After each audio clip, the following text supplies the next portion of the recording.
भारत के इतिहास में अनेकों वीर राजाओं की अनगिनत वीर गाथाएं भरी पड़ी हैं, लेकिन कई शौर्य गाथाएं अनसुनी रही हैं।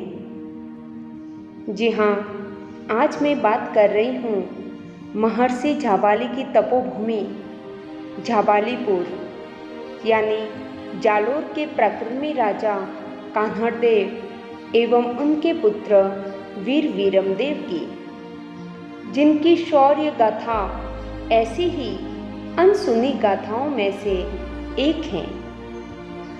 सुदृढ़ दुर्गों में गिना जाने वाला सुवर्णगिरी दुर्ग का इतिहास भी गौरवशाली है। इस पावन धरती के शूरवीरों की गाथाएं बड़ी निराली हैं। आज उनकी वीरता की कुछ पंक्तियों की प्रस्तुति कविता रूप में दे रही हूँ।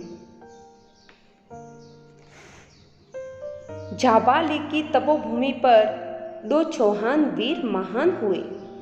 झाबाली की तपोभूमि पर दो चौहान वीर महान हुए। तेज से दमकता मुख, हाथों में चमकती तलवार लिए, जो मातृभूमि पर रक्त चढ़ाकर इस मिट्टी पर बलिदान हुए। खिलजी जैसों को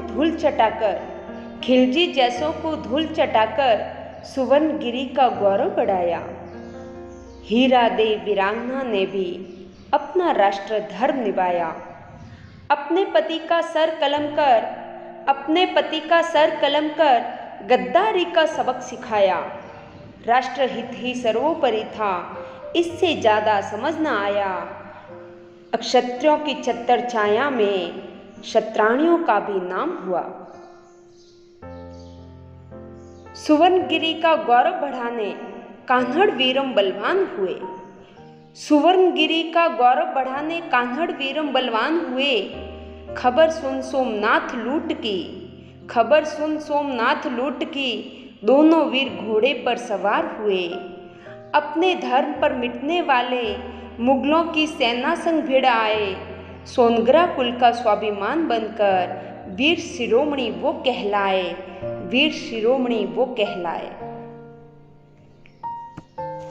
युद्ध भूमि में बलिष्ठ थे वो, उनका शत्रु पर वार करारा था।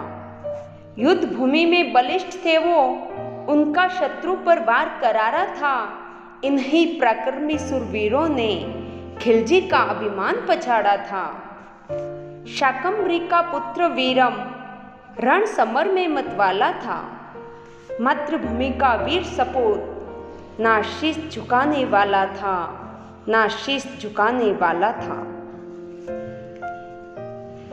स्वतंत्रता का प्रेमी था वो, स्वाभिमान पर मिटने वाला था। जेतल कान्हड़ का वीर सपूत ना कभी झुकने वाला था। सौंदर्य में बेजोड़ था वो, रण में लाखों पर भारी था। चौहान कुल का गौरव था वो, सबकी आंखों का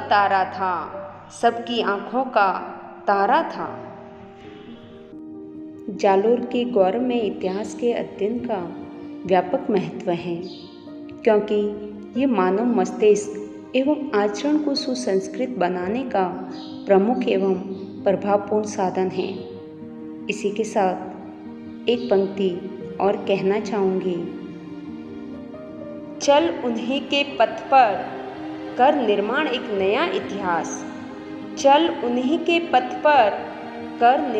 नया इतिहास। जिन्होंने दिए हमारे लिए प्राण, कुछ करे कार्य ऐसा कि बढ़े उनका